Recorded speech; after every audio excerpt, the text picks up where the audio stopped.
पे back to the society program से जुड़े सभी सहकारियों को जय हिंद। हमारा आज का सब्जेक्ट है educational approach of doctor Baba Saheb Ambedkar. Test of experience. B, educate, agitate and organise. C, definition of social efficiency. जिसके ऊपर हमें वक्तव्य देंगे धीमंत दिशा सिंगरकर मैडम। मैं मैडम से रिक्वेस्ट करूंगी, मैडम आप आज के इस सब्जेक्ट के ऊपर हमें अपना वक्तव्य दें।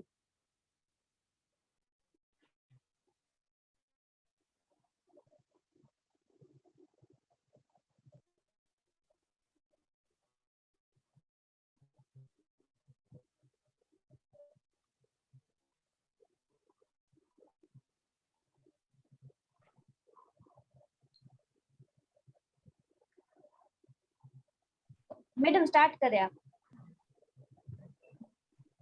Hello, okay ma'am. आवाज आ रही मेरी क्लियर? यस आ रही, यस ऑडिबल आ रही ना? हाँ।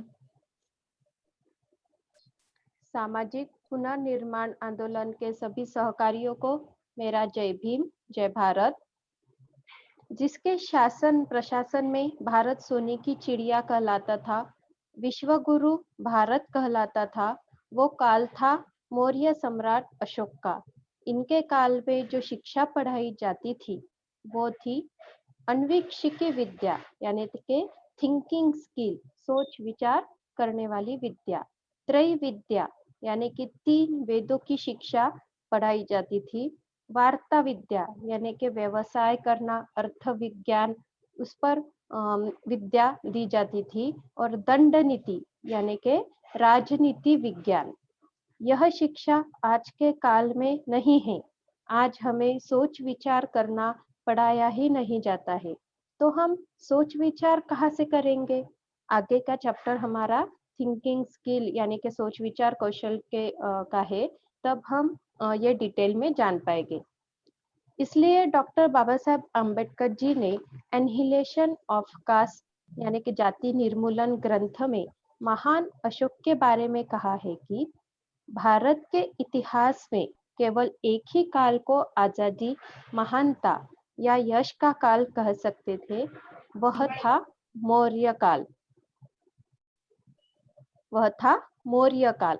बाकी काल हमारे देश ने हार या अंधकार ही देखा है, पर मौर्य काल वह काल था जब चातुर्वर्ण क्या पूरी तरह संहार कर गया था। तब भारत के विशाल जनता के शूद्र एक साथ आए और भारत के शासक बन गए थे।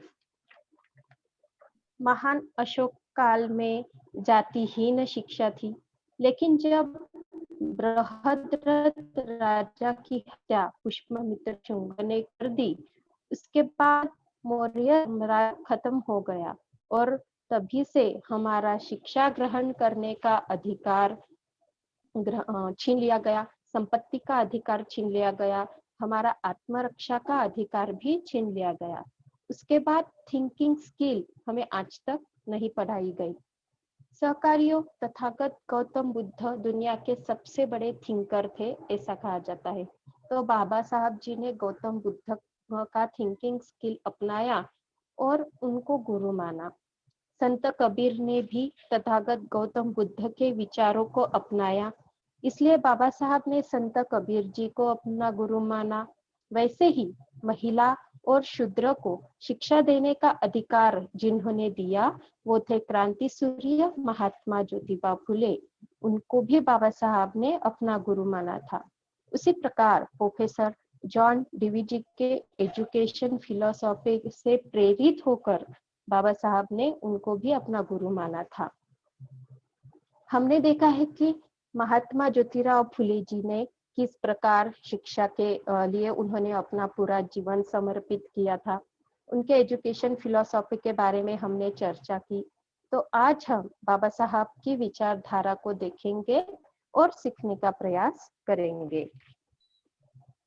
सहकारियों, हमने प्रोफेसर जॉन डेवी जी के एजुकेशन फिलोसॉफी में देखा है कि उन्होंने एक्सपीरियंस यानी कि अनुभव को शिक्षा में ज्यादा महत्व दिया है। उनका कहना था कि समृद्ध अनुभव की जो पाठशाला है, वो स्कूल में जो पढ़ाया जाता है उससे कई गुना ज्यादा है। यानी कि हमने देखा कि पहले हमें कार्य करना होगा, कार्य करने के बाद उसका परिणाम हमें मिलेगा और फिर उसी से हमें अनुभव की प्राप्ति होगी। यानी कि व्यक्ति अनुभव से ही ज्यादा शिक्षा प्राप्त करता है, ऐसा उनका मानना था। तो डॉक्टर बाबा साहब जी ने उनके एनहिलेशन ऑफ कास्ट इस बुक में उसका जो लास्ट पैराग्राफ है टेस्ट ऑफ एक्सपीरियंस का, इसके बारे में हम जानेंगे। वो लिखते हैं कि the Hindus in the words of Matthew Arnold के शब्द है, are wandering between two words, one dead, the other powerless to be born. What are they to do? The Mahatma to whom they appear for guidance does not believe in thinking and can therefore give on guidance which can be said to stand the test of experience. The intellectual classes to whom the masses look for guidance are either too uh, dishonest or too indifferent to educate them in the right direction. We are indeed witnesses to a great tragedy. In the face of this tragedy, all one can do is to limit and say, such are the leaders, O Hindus. यानी कि हमारा जो समाज है, जो लोग है, वो जो समाज में शिक्षित उच्च वर्णीय महात्मा जो लोग हैं, उनसे अच्छे मार्गदर्शन की उम्मीद रखते हैं। बाकी का जो समाज में जो बहुजन वर्ग है, उनसे कुछ सीखने का प्रयास करते हैं, उनको मार्गदर्शन की उम्मीद वो रखते थे, चाहे वो किसी भी विषय में क्यों ना हो। लोगों को समाज को सही क्या है और गलत क्या है, इसके बारे में योग्य मार्गदर्शन नहीं मिलता है और ऐसा समाज में सोच विचार करने की शक्ति नहीं होती है। और ये जो उच्च वर्णीय लोग वो भी उनको सही मार्गदर्शन नहीं देते थे। इसलिए अनुभव के तौर पर हमें सीखना चाहिए कि क्या सही है और क्या गलत है। अनुभव के माध्यम से ही हमें सच्चा ज्ञान प्राप्त हो सकता है। तो ये जो समाज में जो बौद्धिक वर्ग है, उनसे बाकी समाज में जो लोग हैं, उनका अनुकरण करता है और उन्होंने जो समाज में अंधविश्वास फैलाया है, जो पूजा पाठ या जो मनुवाद उच्च स्तर के लोगों ने जो बहुजन समाज में फैलाया है, उसका ही अनुकरण लोग करते हैं और अभी तक करते आ रहे हैं। ये जो उच्च वर्णीय समाज है, ये बेईमान है, लोगों को शिक्षित करने के प्रति उदासीनता है, उनके मन में उदासीनता है और इसलिए आज तक ये बुद्धिजीवी वर्ग हम पर हुकूमत करते आ रहे हैं और उनका अस्तित्व नष्ट न हो, उनका वर्चस्व कायम बनाने के लिए उन्होंने हमसे शिक्षा का अधिकार छीन लिया गया। हम वास्तव में एक बड़ी त्रासदी के गवाह है। यानी कि हमने देखा है कि हमारे जो महापुरुष है, कैसे समाज परिवर्तन के लिए उन्होंने संघर्ष किया है। उदाहरण के तौर पर देखा जाए तो हिंदू शास्त्र के अनुसार महिला और शूद्रों को ज्ञान प्राप्त का अधिकार नहीं था। शूद्र समाज में कि ये जो मानसिक गुलामगिरी कैसे नष्ट किया जाए और इस दारिद्र्य से कैसे बाहर निकलना चाहिए, इसलिए महात्मा ज्योतिबा फुले जी ने दृढ़ निश्चय किया। उन्होंने महिला और शूद्रों को शिक्षा प्राप्त हो इसलिए स्कूल स्थापन किया। उनको और उनकी पत्नी सावित्रीबाई फुले जी को कितने कष्ट उठाने पड़े, कितनी मुसीबतों का सामना करना पड़ा, ये हमें पता है, लेकिन उन्होंने कार्य करना नहीं छोड़ा और वो आज एक आदर्श राष्ट्र शिक्षक के तौर पर उन्हें देखा जाता है, उनका आदर किया जाता है, उनको सम्मानित किया जाता है। इसी प्रकार बाबा साहब को भी बचपन से ही समाज में या स्कूल में, कॉलेज में भी उनको नीच जाति का मानते थे और उनको स्कूल में अलग बिठाया जाता था। उन पर जो अत्याचार हुए, उन्होंने वो उन्होंने वो अपने बुक्स में लिखे हैं। हिंदुओं ने जो अत्याचार हुआ है, हिंदुओं का जो समाज में वर्चस्व था, वो उन्होंने एनहिलेशन ऑफ कास्ट इस बुक में लिखा है और उन्होंने इस भाषण के माध्यम से ही हिंदुओं का विरोध किया। और उन्होंने एक ये घोषणा की थी कि मैं हिंदू धर्म में पैदा हुआ, पर मैं हिंदू धर्म में मरूंगा नहीं। यानी कि इस वाक्य से हमें पता चलता है कि उनकी कितनी पीड़ा या दुख देखा होगा उन्होंने। समाज के जो ये पाखंडी मनुवादी लोग थे, उन्होंने किस प्रकार समाज के लोगों को गुलाम बना कर रखा था, और इसलिए बाबा साहब ने मनुवाद नष्ट करने का प्रयास किया और ये सिर्फ और सिर्फ शिक्षा के वजह से वो कर पाए।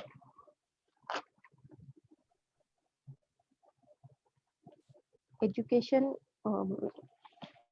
में कर पाए। सहकारियों बाबा साहब की ग्रंथ संपदा बहुत बड़ी है, आप सभी लोग जानते हैं। बहुत उनके एजुकेशन पर भी बुक्स है और आज हम उनके एजुकेशन की फिलोसॉफी के बारे में चर्चा कर रहे हैं। तो मैं उनके जो एजुकेशन के बारे में उनके जो थॉट्स थे, उनके जो विचार थे, वो मैं आपके सामने प्रस्तुत करती हूँ। उनके 10 थॉट्स थे, 10 थॉट्स थे, 10 विचार थे उनके एजुकेशन के बारे में। पहला थे be educate, be organise and be agitate, यानी शिक्षित बनो, संघर्ष करो और संगठित रहो। ये हम देखेंगे आगे में। दूसरा था cultivation of mind should be the ultimate aim of human existence. मन की साधना मानव अस्तित्व का अंतिम लक्ष्य होना चाहिए। क्या कहते थे बाबा साहब की मन की साधना ही मानव अस्तित्व का अंतिम लक्ष्य होनी चाहिए। तीसरा था आई measure the progress of a community by the degree of progress which women have achieved। देखिए उन्होंने महिलाओं को कैसे सम्मान दिया था कि जो मैं एक समुदाय की प्रगति को महिलाओं द्वारा हासिल की गई प्रगति की मात्रा से मापता हूँ। यानी कि बाबा साहब ने कहा कि जो समाज में जो महिलाओं का जो योगदान अधिक है, उनके शिक्षा का स्तर अधिक है। जिस समाज में शिक्षा का स्तर अधिक है, महिलाओं ने कितनी प्रगति की है उस समाज में, उस स्तर पर, महिलाओं के स्तर पर ही बाबा साहब उस समाज का प्रगति का नापते थे। उस समाज की प्रगति को वो नापते थे। चौथा था a great man is different from an eminent one in the that he is ready to be the servant of society. यानी कि व्यवहार करने वाला व्यक्ति एक प्रतिष्ठित व्यक्ति से इस मायने में भिन्न होता है कि वह समाज का सेवक बनने के लिए तैयार है। Life should be great rather than long. वो कहते थे जीवन लंबा नहीं बल्कि महान होना चाहिए। Humans are mortal, so are ideas, and ideas needs propagation as much as a plant needs weathering, otherwise both will wither and die। मनुष्य नश्वर है, वो कहते हैं मनुष्य जाति हमारी नश्वर है। तो वो कहते थे कि जितना एक पौधे को उसके प्रवर्धन के लिए, उसके पैदाश के लिए पानी की जितनी आवश्यकता होती है, उतनी ही हमें अपने विचारों को प्रचारित या प्रसारित करना चाहिए। जिस तरह के पानी के अभाव से पौधा मुरझा जाएगा या मर जाएगा, उसी प्रकार हमने जो हमारे विचार एक दूसरे के साथ कम्युनिकेट नहीं किए, हमने अपने विचार को प्रचारित नहीं किया, प्रसारित नहीं किया, तो हमारे विचार भी अंदर ही अंदर मुरझाकर मर जाएंगे। Interpretism is the worst kind of disease that can affect people. यानी कि उदासीनता सबसे खराब प्रकार की बीमारी है जो लोगों को प्रभावित कर सकती है। क्या कहते थे बाबा साहब? उदासीनता सबसे खराब प्रकार की बीमारी है जो लोगों को प्रभावित कर सकती है। Hopelessness leads to lack of enthusiasm, यानी कि निराशा उत्साह को कमी की ओर ले जाती है। निराशा उत्साह को कमी की ओर ले जाती है। They cannot make history, वो forget history, जो इतिहास नहीं बना सके, वे इतिहास नहीं बना सकते जो इतिहास को भूल जाते हैं। यानी कि देखिए इतिहास पढ़ने का महत्व बाबा साहब ने यहाँ पे दिया है कि हमें इतिहास को पढ़ना चाहिए। हमारा इतिहास क्या है वो हमें पढ़ना चाहिए। इसलिए वो हम जब तक इतिहास नहीं बना सकते तब तक हम इतिहास पढ़ेंगे नहीं। मन की freedom of mind is the real freedom. और जो 10 थॉट्स, जो 10वां और आखिरी का थॉट से बाबा साहब का, freedom of mind is the real freedom. मन की स्वतंत्रता ही वास्तविक स्वतंत्रता है। मन की स्वतंत्रता ही वास्तविक स्वतंत्रता है। तो ये बाबा साहब की जो ये थॉट्स थी, ये विचार थे एजुकेशन के बारे में, ये विचार थे उनके। तो अब हम अम्बेडकरवाद क्या है, व्हाट इज अम्बेडकरवाद, ये समझने का प्रयास करेंगे। तो Ambedkarism is a action ideology which leads up to process of converting, reconstructing the unthinking majority people into thinking majority people, becoming ruling race to create or lead to the प्रबुद्ध भारत। अम्बेडकरवाद एक क्रिया विचारधारा है।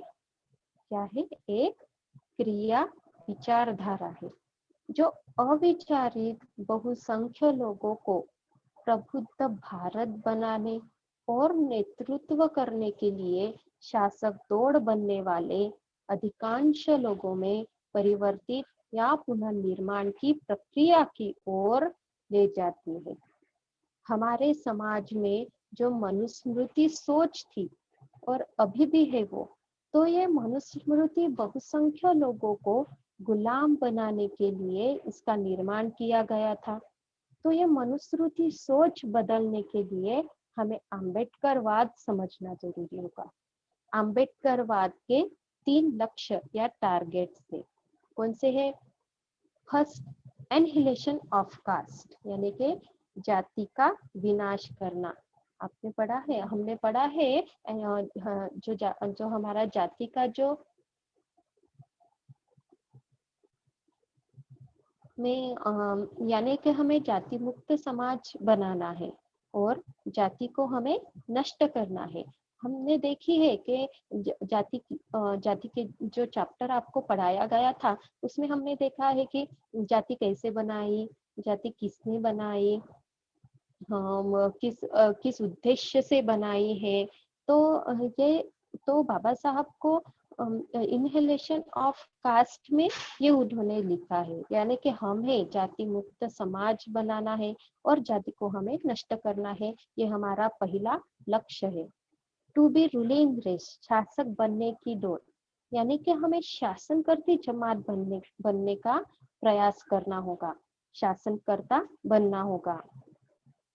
तीसरा लक्ष्य है रिकंस्ट्रक्ट द प्रबुद्ध भारत। इसका मतलब है कि हमें प्रबुद्ध भारत का पुनर्निर्माण करना है, प्रबुद्ध भारत बनाने का प्रयास करना है।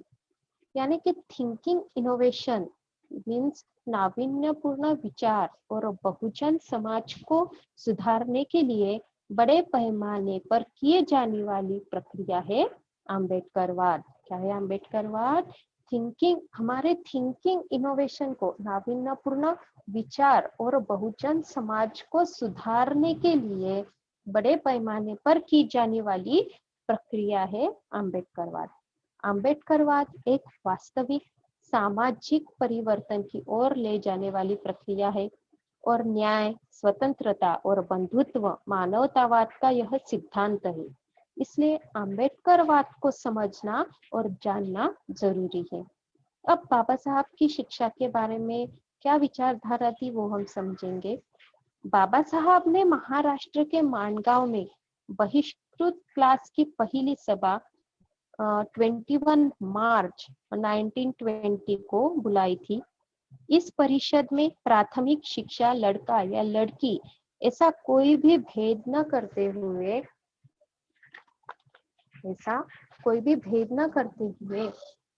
हो सके उतनी जल्दी से जल्दी सख्ती के साथ और मुफ्त करने का ठराव उन्होंने पारित किया। बाबा साहब ने 100 साल पहले ही सोच विचार किया कि education is a initial for our life to all of us. इसलिए बाबा साहब का भी शिक्षा दर्शन महान था। लेकिन हमारा एजुकेशन ठीक ढंग से नहीं हुआ है। हमारा एजुकेशन ठीक न होने से हम जाति का विनाश नहीं कर पाए, हमारी थिंकिंग स्किल चेंज नहीं हुई। इसके कारण हमारे बीच में कोऑपरेशन नहीं बन पा रहा है और कोऑपरेशन नहीं बनने से हम हमारे समाज का, सोसाइटी का रिकंस्ट्रक्शन नहीं कर पा रहे हैं। इसीलिए स्वाभिमान पैदा करने वाला एजुकेशन हमें मिलना चाहिए और ये काम MKSOT के PBSP के माध्यम से देने के लिए हम सभी को कोशिश करनी चाहिए।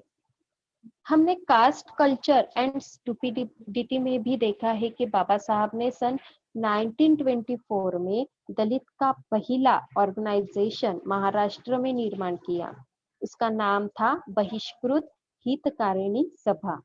इस सभा का ब्रीद वाक्य था एजुकेट, एजिटेट एंड ऑर्गेनाइज। इसका हमें इतना ही अर्थ मालूम है कि सीखो, संघर्ष करो और संगठित रहो। क्या कहा था बाबा साहब आम्बेडकर ने? सीखो, संघर्ष करो और संगठित बनो, संगठित रहो। लेकिन अपने MKSOT ने इसका अर्थ निकाला है, वो है educate. Educate means learn and teach thinking. Educate means learn and teach thinking, यानी सोचना सीखो, सोचना सिखाओ और सोच विचार करने वाला समाज बनाओ। Agitate, agitate means learn and teach possibility. संभावना सिखाओ, संभावना सीखो, संभावना खोजने वाला समाज बनाओ। Learn and teach possibility means agitate. और organise, organise means learn and teach creativity. Learn and teach creativity यानी सृजनता सीखो, सृजनता सिखाओ, सृजनता सीखने वाला समाज बनाओ। यानी कि हमें सोच विचार करने वाला समाज बनना होगा, संभावना सीखने वाला और संभावना खोजने वाला समाज बनना होगा और सृजनता यानी कि नवनिर्माण करने वाला समाज बनना होगा। जब हम एजुकेट हो जाएंगे यानी कि सोच विचार करने वाले हो जाएंगे, इसके लिए हमें एडवर्ड डी बोनो और जॉन डेवी को पढ़ना होगा और उन्हें समझना होगा। और हमने पढ़ा है, उनके विचार जानने की कोशिश हमने की है और उनके विचार से ही हमें नई नई संभावना यानी कि पॉसिबिलिटी खोजना शुरू करेंगे और इम्प्लीमेंट करने वाला समाज हमें बनाने का प्रयास करना होगा। जब हम एजुटेट हो जाएंगे तभी हमारा समाज और हम ऑर्गेनाइज बन सकेंगे, सीखने वाला समाज निर्माण कर पाएंगे।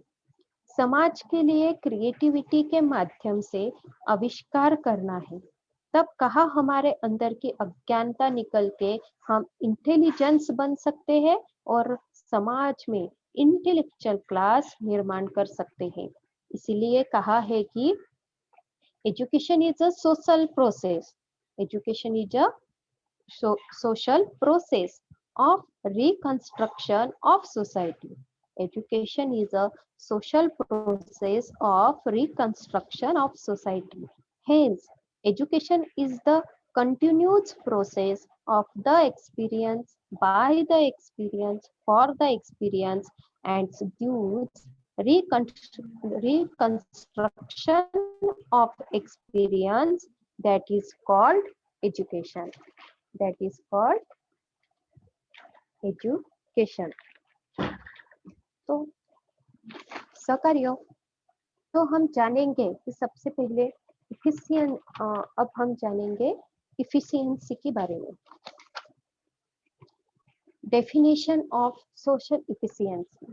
तो पहले इफिशियंसी का मतलब हमें समझना होगा, जानना होगा. इफिशियंसी का मतलब है दक्षता या जागरूकता. मतलब इसका सामान्य अर्थ है कि किसी कार्य या उद्देश्य को पूरा करने में लगाया गया समय या श्रम या ऊर्जा कितनी अच्छी तरह काम में आती है. इसका मतलब वो है दक्षता. दक्षता इस शब्द का विभिन्न क्षेत्रों में और विषयों में उपयोग किया जाता है. जैसे कि शिक्षा में इसका कैसा उपयोग किया जाता है वो हम देखेंगे. What is the meaning of social efficiency as it relates to education? So social efficiency is the position in education. Is the position in education that calls for the direct teaching of knowledge, attitudes, and skill intended to shape the individual to predetermined social characteristic. यानी कि Sneddon जो शिक्षा तज्ञ थे, उनके अनुसार सामाजिक दक्षता क्या है कि शिक्षा में स्थिति है. सामाजिक दक्षता क्या है? शिक्षा में स्थिति जो ज्ञान, दृष्टिकोण और कौशल के प्रत्यक्ष शिक्षण की मांग करती है. क्या करती है? जो ज्ञान, दृष्टिकोण और कौशल के प्रत्यक्ष शिक्षण की मांग करती है. पूर्व निर्धारित सामाजिक विशेषताओं के अनुसार व्यक्ति को आकार देने का काम करती है दक्षता. यानी कि समाज की सभी शक्तियों का सामंजस्यपूर्ण विकास, मतलब सामाजिक दक्षता या जागरूकता. यानी कि समाज की सभी शक्तियों का सामंजस्यपूर्ण विकास करना. यानी कि हमें सामाजिक क्षेत्र, आर्थिक, राजनीतिक और सांस्कृतिक क्षेत्र में हमारी बहुजनों की भागीदारी बढ़ानी होगी. इसलिए हमें पहले हमारे व्यक्तित्व को समझना होगा. हमारे में जो एबिलिटी है, जो थिंकिंग स्किल है, उसे डेवलप करना होगा. The harmonious development of all power of personality. The harmonious development of all power of personality. तो इसीलिए हमें हमारा संपूर्ण विकास के लिए शिक्षा प्राप्त करनी होगी और फिर समाज में सुधार लाने का प्रयास हमें करना होगा और समाज का सभी स्तरों से हम विकास कर पाएंगे. अगर हमें सामाजिक क्षेत्र में, आर्थिक क्षेत्र में, राजनीतिक क्षेत्र में और सांस्कृतिक क्षेत्र में भागीदारी बढ़ानी है तो हमारे पास एक ही ऐसा हथियार है और वो है शिक्षा, education. Education means knowledge, intelligent and thinking. मतलब एजुकेशन का मतलब केवल शिक्षा प्राप्त करना नहीं है. एजुकेशन का मतलब केवल शिक्षा प्राप्त करना नहीं होना चाहिए. मैंने कल भी बताया था कि केवल हमें डिग्रियां नहीं हासिल करनी है, तो हमें शिक्षा के माध्यम से नॉलेज यानी कि ज्ञान प्राप्त करना होगा. जो भी विषय हो उस पर सखोल ज्ञान हमें प्राप्त करना होगा और हमें इंटेलिजेंट बनना है. यानी कि हमें हमारे बुद्धि का विकास करना है. शिक्षा के माध्यम से बुद्धि का विकास करना है. क्या गलत है, क्या सही है, हम क्या सीख रहे हैं, ये परखने की ताकत हमें आनी चाहिए। यानी कि हमें इंटेलिजेंट बनना है। और इंटेलिजेंट बनना है, और सबसे महत्वपूर्ण हमें सोच विचार बनने वाला होना चाहिए। थिंकिंग स्किल हमें डेवलप करनी चाहिए। तो ये 3 बातें एजुकेशन के, नॉलेज, इंटेलिजेंट, थिंकिंग स्किल, ये 3 बातें अगर हम पूरा करते हैं तो हमारा एजुकेशन पूरा हो जाएगा। पढ़ने लिखने का मतलब यही है कि सत्य क्या है और असत्य क्या है, इसकी व्यक्ति को पहचान होनी चाहिए। सिर्फ पहचान होना काफी नहीं है, पहचान के साथ साथ अन्याय के खिलाफ, अत्याचार के खिलाफ लड़ने की ताकत आनी चाहिए। और यदि वह ताकत आती है तो वो केवल शिक्षा से प्राप्त होगी। यदि यह ताकत नहीं आती है तो ऐसी शिक्षा का कोई मतलब नहीं है। और कोई समाज जागरूक, सुशिक्षित एवं स्वाभिमानी होगा, तभी उसका और उसके समाज का विकास होगा। और ये हमें हमारे ये बीबीएसपी के माध्यम से करना है। हमें सोच विचार करने वाला समाज बनाने हैं। हमें थिंकिंग स्किल अपनाकर हमें समाज में जागरूकता लानी होगी। और समाज में जागरूकता लानी होगी। तो इसी के साथ मेरा ये आज का मैं व्यक्तित्व समाप्त करती हूँ। जय भीम, जय Bharat. Thank you. Over to Priyanka ma'am.